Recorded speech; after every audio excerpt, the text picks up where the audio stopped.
আলহামদুলিল্লাহি রাব্বিল আলামিন ওয়াসসালাতু ওয়াসসালামু আলা রাসূলিহিল কারীম ওয়া আলা আলিহি ওয়া সাহবিহি আজমাইন আম্মা বা'দ। আজ আমরা আল কওয়াইদুল আরবা'র আরেকটি দার্স শুরু করতে যাব এবং আমরা আগে থেকেই বলেছি যে এটার ব্যাখ্যা করছেন শাইখ উবাইদ আল জাবিরি রাহিমাহুল্লাহ। قال المؤلف লেখক শাইখ মুহাম্মদ বিন আব্দুল ওয়াহ্হাব রাহিমাহুল্লাহ বলেন, فإذا عرفت أن الله خلقك لعبادته فاعلم أن العبادة لا تسمى عبادة إلا مع التوحيد، كما أن الصلاة لا تسمى صلاة إلا مع الطهارة. فإذا دخل الشرك في العبادة فسدت كالحدث إذا دخل في الطهارة.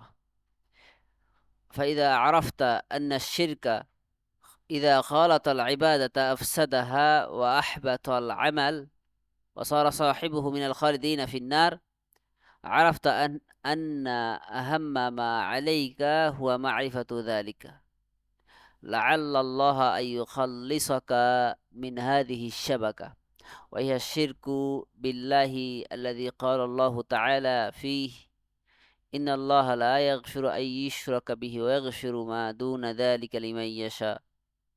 লেখক মুহাম্মদ বিন আব্দুল ওয়াহ্হাব রাহিমাহুল্লাহ বলেন, যখন তুমি জানলে যে আল্লাহ তাআলা তোমাকে তার ইবাদতের জন্য সৃষ্টি করেছেন, তখন জেনে রাখো যে তাওহীদ ব্যতীত কোনো ইবাদতকে ইবাদত বলা যায় না। ঠিক যেমন পবিত্রতা অর্থাৎ তাহার ব্যতীত কোনো সালাতকে সালাত বলা যায় না। সুতরাং ইবাদতের মধ্যে যখন শিরক প্রবেশ করে তখন তা ইবাদতকে নষ্ট করে দেয়। যেমন পবিত্রতার সাথে অপবিত্রতা প্রবেশ করলে তা নষ্ট হয়ে যায়, পবিত্রতা নষ্ট হয়ে যায়।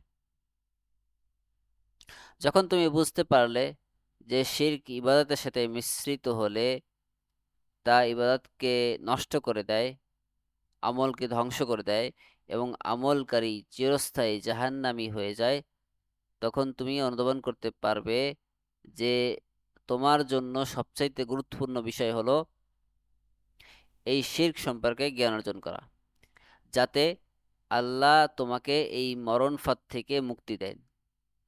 আর তা হলো আল্লাহর সাথে শিরক করা। আল্লাহ তাআলা এ সম্পর্কে বলেছেন, নিশ্চয়ই আল্লাহ তার সাথে শরিক করাকে ক্ষমা করেন না, তবে এ বাদে যা কিছু আছে তা তিনি যাকে ইচ্ছা ক্ষমা করেন। সূরা নিসা আয়াত 48। এর ব্যাখ্যায় শাইখ উবাইদ আল জাবিরি রাহিমাহুল্লাহ বলেছেন, ফি হাযা বায়ানু কুবহি শিরকি ওয়া ওয়ুজুবিল হাযারি মিনহু ওয়া হাযা বায়্যানাহু আল মুসান্নিফু রাহিমাহুল্লাহ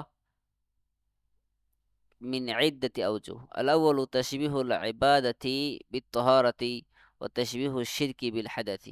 ووجه الشبه أن الكل مفسد لما خلطه، فالحدث يفسد الطهارة وإذا خالطها، والشرك يفسد على المرء عبادته ويجعلها كأنها غير موجودة، وإن كانت صورتها ظاهرة مرئية للناس لكن شرعا হিয়া মা'দুমা।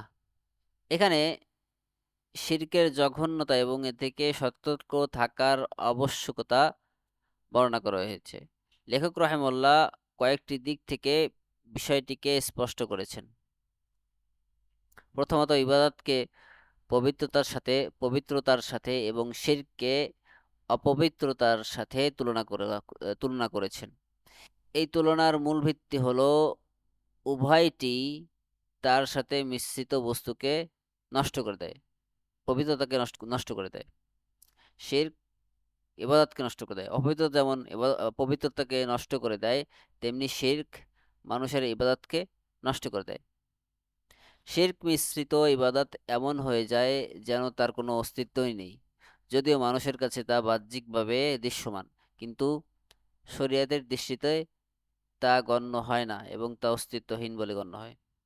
আল-ওয়াজহু আস-সানি আন্না আল-ইবাদাতা লা তুসাম্মা ইবাদাতান ইল্লা বিত-তাওহীদ فإذا خالط الشرك عبادة واحدة بطلت جميع عباداته.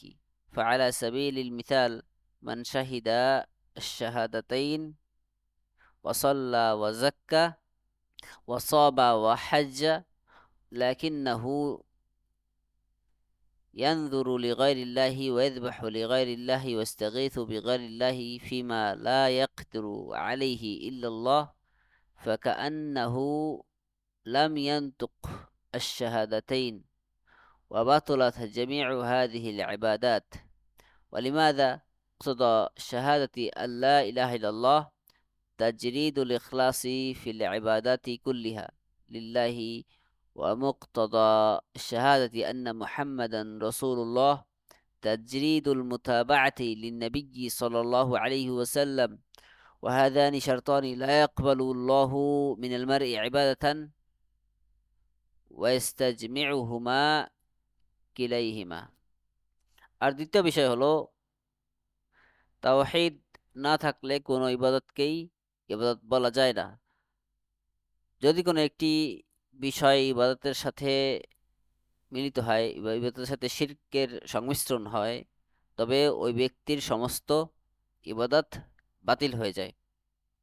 উদাহরণস্বরূপ, যদি কোনো ব্যক্তি কালিমা লা ইলাহা ইল্লাল্লাহ পাঠ করে, সালাত আদায় করে, যাকাত দেয়, সিয়াম পালন করে, হজও করে, কিন্তু এরপরও সে আল্লাহ ছাড়া অন্য কারো নামে মানত করে, অন্য কারো সন্তুষ্টির জন্য পশু জবাই করে, অথবা এমন কোনো বিষয়ে আল্লাহ ছাড়া অন্যের কাছে সাহায্য চায় যা মানুষ পূর্ণ করার ক্ষমতা রাখে না, আল্লাহ ছাড়া কেউ এটা পূর্ণ করতে পারে না, তবে তার অবস্থা এমন হবে যেন সে কালিমা পাঠই করেনি, লা ইলাহা ইল্লাল্লাহ সে বলেইনি, এবং তার পূর্বের সকল ইবাদত বাতিল হয়ে যাবে। কেন এমনটি হবে? কারণ লা ইলাহা ইল্লাল্লাহ এই বাক্যের মূল দাবি হলো সমস্ত ইবাদতে একমাত্র আল্লাহর জন্য একনিষ্ঠতা অর্থাৎ ইখলাস বজায় রাখা। আর মুহাম্মদুর রাসূলুল্লাহর দাবি হলো ইবাদতের ক্ষেত্রে শুধুমাত্র নবী সাল্লাল্লাহু আলাইহি ওয়াসাল্লামের অনুসরণ করা। এই দুটি হলো মূলত শর্ত। এই দুটি শর্ত পূরণ না করা পর্যন্ত আল্লাহ তাআলা কোনো ইবাদত কবুল করেন না। আল-ওয়াজহু আস-সালিসু إحباط العمل، وهذا دليله قوله تعالى: ولقد أوحي إليك وإلى الذين من قبلك لئن أشركت ليحبطن عملك ولتكونن من الخاسرين. الوجه الرابع عدم مغفرة الله الشرك لمن مات عليه، إن الله لا يغفر أن يشرك به، فالشرك لا يغفره الله لمن مات عليه। وها هنا سؤال: هل الشرك الأصغر تحت هذا الوعيد أو تحت المشيئة؟ তৃতীয় বিষয় হলো আমল বাতিল হওয়া, অর্থাৎ এর কারণে শিরকের কারণে আমল বাতিল হয়ে যায়। এর দলিল হলো আল্লাহ তাআলার বাণী। আল্লাহ তাআলা বলেন, আপনার প্রতি এবং আপনার পূর্ববর্তীদের প্রতি এই ওহী করা হয়েছে যে আপনি যদি শিরক করেন তবে আপনার সকল আমলই নষ্ট হয়ে যাবে এবং আপনি অবশ্যই ক্ষতিগ্রস্তদের মধ্যে অন্তর্ভুক্ত হবেন। আর চতুর্থ বিষয় হলো শিরকের উপর মৃত্যুবরণকারীর জন্য আল্লাহর ক্ষমা না থাকা। আল্লাহ তাআলা বলেন, নিশ্চয়ই আল্লাহ তার সাথে শিরক করাকে ক্ষমা করেন না। সুতরাং যে ব্যক্তি শিরক করা অবস্থায় মৃত্যুবরণ করে আল্লাহ তাকে ক্ষমা করবেন না। এখানে একটি প্রশ্ন থেকে যায়, শিরকে আসগর বা ছোট শিরক কি এই কঠোর হুমকির অন্তর্ভুক্ত হবে, নাকি এটা আল্লাহর ইচ্ছাধীন?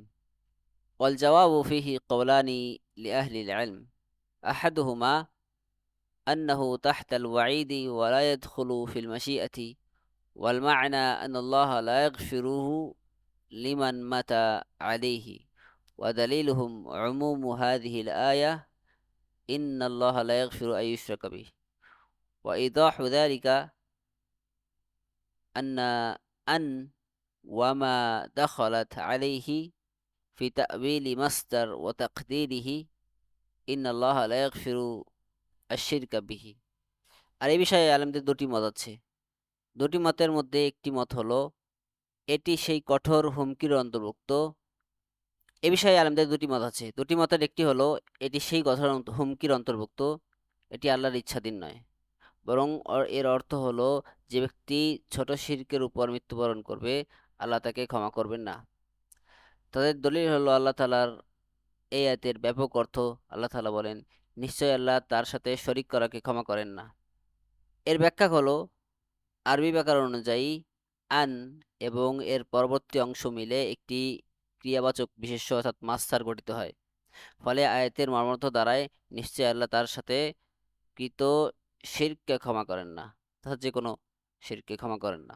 ওয়াহাদা ইয়াশমুলু আশ-শিরকাইনি আল-আসগর ওয়াল আকবার লাকিন ইউফাররাকু বাইনাহুমা মিন ওয়াজহাইন আহাদুহুমা আন আল-আকবার নাকিলুন আন মিল্লাতিল ইসলাম ইলা আল-কুফর ওয়াল আসগর লাইসা কাযালিকা ওয়া থানিহুমা আন আল-আকবার মুজিবুন লিল খুলুদি ফিন নার الخلود الأبدي السرمدي الذي لا ينتهي وأما الأصغر فليس كذلك। আর এটি ক্ষমা না করার বিষয়টি অর্থাৎ উভয় প্রকার শিরক অর্থাৎ শিরকে আসগর এবং শিরকে আকবার উভয়টিকেই শামিল করে, অর্থাৎ উভয়টি ক্ষেত্রেই কোনো ক্ষমা হবে না। তবে দুটি বিষয়ের মাধ্যমে এই দুয়ের মধ্যে পার্থক্য করা যায়, অর্থাৎ শিরকে আসগর এবং শিরকে আকবরের মধ্যে পার্থক্য করা যায়। যদি দুটোই ক্ষমা না হয় তাহলে এদের মধ্যে পার্থক্য কি আর কি। প্রথমত, শিরকে আকবার বা বড় শিরক ব্যক্তিকে ইসলামের গণ্ডি থেকে বের করে কুফরির দিকে নিয়ে যায়, কিন্তু শিরকে আসগর বা ছোট শিরক তা করে না। দ্বিতীয়ত, শিরকে আকবার জাহান্নামের চিরস্থায়ী বসবাসের কারণ হয়, এমন এক চিরস্থায়ী অবস্থান যার কোনো শেষ নেই।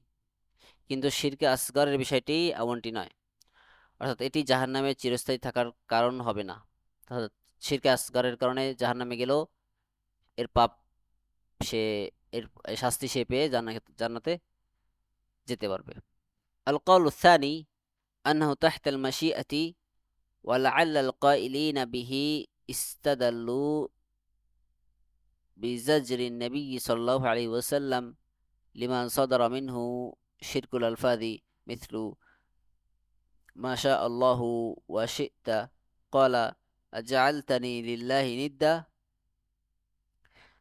قل ما شاء الله وحده وقال صلى الله عليه وسلم لمن حلف بغير الله لا تحلف بأبيك ولا بغير الله فإنه من حلف بغير الله فقد أشرك مكتفيا بهذا الزجر بخلاف من حلف باللات والعزى قال واللات والعزى فقال رسول الله صلى الله عليه وسلم قل لا إله إلا الله وحده لا شريك له يعلن البراءة بقول لا إله إلا الله وفي آيات النساء السابقة بشارة لمن كان مؤمنا وإن كان فاسقا بمغفرة الله لما لقيه عليه من كبائر। দ্বিতীয় মত, এটি আল্লাহর ইচ্ছাধীন। সম্ভবত যারা এই মত পোষণ করেন তারা ওই সব হাদিস থেকে দলিল গ্রহণ করেছেন যেখানে নবী সাল্লাল্লাহু আলাইহি সাল্লাম মৌখিক শিরক অর্থাৎ মুখ দিয়ে কিছু বাক্য বলা হয় যেগুলো মৌখিক শিরক উচ্চারণকারীদেরকে কঠোরভাবে ধমক দিয়েছেন। উদাহরণস্বরূপ, জনৈক ব্যক্তি যখন বলেছিল আল্লাহ যা চান এবং আপনি যা চান, তখন নবী সাল্লাল্লাহু আলাইহি সাল্লাম বলেছিলেন, মানে তুমি কি আমাকে আল্লাহর সাথে শরীক নির্ধারণ করলে? এবং তিনি অর্থাৎ নবী সাল্লাল্লাহু আলাইহি ওয়াসাল্লাম আল্লাহ তাআলা ছাড়া অন্য কারো নামে শপথকারীর উদ্দেশ্যে বলেছেন, তোমরা তোমাদের পিতাদের নামে শপথ করো না এবং আল্লাহ ছাড়া অন্য কারো নামে শপথ করো না, কেননা যে ব্যক্তি আল্লাহ ছাড়া অন্য কারো নামে শপথ করলো সে শিরক করলো। নবী সাল্লাল্লাহু আলাইহি ওয়াসাল্লাম কেবল এই ধমকটুকুর মধ্যে সীমাবদ্ধ থেকেছেন তাদের ব্যাপারে। আর যে বলে লাত ও উজ্জার কসম, নবী সাল্লাল্লাহু আলাইহি ওয়াসাল্লাম তাকে বলেছেন, বলো আল্লাহ ছাড়া সত্য কোনো ইলাহ নেই। সে ওই সকল উপাস্য থেকে মুক্ত ঘোষণা করেছে এইভাবে। আর পূর্ববর্তী সূরা নিসার আয়াতে মুমিনদের জন্য সুসংবাদ আছে। সূরা নিসার পূর্বোক্ত আয়াতে ওই ব্যক্তির জন্য সুসংবাদ রয়েছে যে মুমিন যদিও সে ফাসেক হয়ে থাকে, যে সে তার সকল কবিরা গুনাহ আল্লাহ তাআলার সাথে সকল কবিরা গুনাহ নিয়ে যদি সে আল্লাহ তাআলার সাথে সাক্ষাৎ করে, তবে আল্লাহ তাআলা তাকে ক্ষমা করে দিতে পারেন। ওয়ায়াগফিরু মা দুনা যালিকা ইয়ানি মা হুয়া আকাল্লু মিনাশ শিরকি ওয়াল কুফরি লিমান ইয়াশা। ইযান মুরতাকিবুল কাবীরা আল্লাযী ইয়ালকা আল্লাহ আলাইহা দুনা তাওবাতিন হুয়া তাহতা মাশিআতিল্লাহ। ইন শাআ আল্লাহু গাফারা লাহু ওয়া ইন শাআ আযাবাহু ওয়া ইন আযাবাহু লাম ইউখাল্লিদহু ফিন-নার كما جاء هذا مصرحا به في حديث الشفاعة. ومن الأدلة على ذلكم أيضا قوله صلى الله عليه وسلم: من لقي الله لا يشرك به شيئا دخل الجنة، ومن لقيه يشرك به شيئا دخل النار. أخرجه مسلم. من حديث جابر بن عبد الله رضي الله عنهما: وتأملوا لقي الله لا يشرك به شيئا دخل الجنة، يعني منفي عنه لقاء الله على شرك وكفر. كذلك من لقي الله يشرك به دخل النار وإن عمل أي أعمال. আল্লাহর বাণী, এবং তিনি এর চেয়ে ছোট পাপ ক্ষমা করেন, অর্থাৎ শিরক ও কুফরের চেয়ে ছোট যে কোনো পাপ যাকে ইচ্ছা আল্লাহ তাআলা ক্ষমা করেন। তাই কবিরা গুনায় লিপ্ত ব্যক্তি যে তওবা না করেই সেই গুনাহসমূহ নিয়ে আল্লাহর সাথে সাক্ষাৎ করে, সে আল্লাহর ইচ্ছাধীন। আল্লাহ তাআলা চাইলে তাকে ক্ষমা করে দিতে পারেন, আর চাইলে তাকে শাস্তি দিতে পারেন। তবে যদিও তাকে শাস্তি দেন, তবুও তাকে চিরকাল জাহান্নামে রাখবেন না, যেমনটি শাফায়াতের হাদিসে স্পষ্টভাবে বর্ণিত হয়েছে। এর উপর আরও একটি দলিল হলো নবী সাল্লাল্লাহু আলাইহি ওয়াসাল্লামের এই বাণী: যে ব্যক্তি আল্লাহর সাথে শরিক না করা অবস্থায় তার সাথে সাক্ষাৎ করবে, সে জান্নাতে প্রবেশ করবে। আর যে ব্যক্তি তার সাথে কোনো কিছুকে শরিক করা অবস্থায় আল্লাহর সাথে সাক্ষাৎ করবে, সে জাহান্নামে প্রবেশ করবে। হাদিস জাবির রাদিয়াল্লাহু আনহু থেকে ইমাম মুসলিম বর্ণনা করেছেন। লক্ষ্য করুন, যে ব্যক্তি আল্লাহর সাথে কোনো কিছুকে শরিক না করা অবস্থায় তার সাথে সাক্ষাৎ করবে, সে জান্নাতে প্রবেশ করবে, অর্থাৎ সে কুফর ও শিরক থেকে মুক্ত হয়ে আল্লাহর সাথে সাক্ষাৎ করেছে। একইভাবে যে ব্যক্তি তার সাথে শরিক করা অবস্থায় সাক্ষাৎ করবে, সে জাহান্নামে প্রবেশ করবে, চাই সে অন্য যত চাই তার অন্য যত আমলই থাকুক না কেন। আল ওয়াজহুল খামিস তাশবিহু শিরকি বিশশাবাকা ওয়া হিয়াল মিসয়াতুল্লাতী ইউসাদু বিহা হায়াওয়ানাতুন বাররিয়াতুন ওয়া বাহরিয়াতুন ওয়া মা'না আন্না মান ওয়াকা'a ফি শিরকি يعسر عليه أن يتخلص منه إلا من رحم الله وسبق في علمه تعالى وجرى قلمه أنه أهل للهداية.